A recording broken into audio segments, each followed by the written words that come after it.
بسم الله الرحمن الرحيم.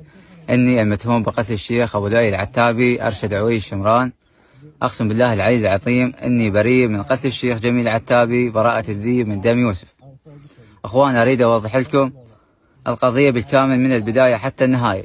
أولا، أنا منتسب وزارة الصحة مركز الشهيد وائل، أداهم خفر بيوم الأربعاء 19/4 صباحا. انتهت خفارتي ورجعت للبيت على دراجتي، ومقابل فرحي الصناعي لاقاني فارس جميل العتابي وشخص ثاني ما أعرفهم بسيارتهم عبر الشارع أمامي، ولولا لطف الله كان متت بحادث. ومن نزلت حاكيتهم ليش عبرت الشارع قدامي، تجاوزوا علي بالكلام وصارت مشادة كلامية بيناتنا، وبدأوا يضربون بي غدر اثنيناتهم. ما كنت أعتقد راح يضربوني، كسروا خشمي، وواحد ضربني على راسي بخشبة، قوة خلصت من عندهم.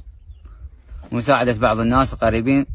بعدها اجاني والدي ورحت المستشفى للتضميد، وقدمت دعوة مركز شرطة السراي، لكن الدعوة ما كملت، تأجلت بعد العيد. وبعدها حولوني مركز الصحي بالنصر إلى مستشفى الشطرة لوجود كسور.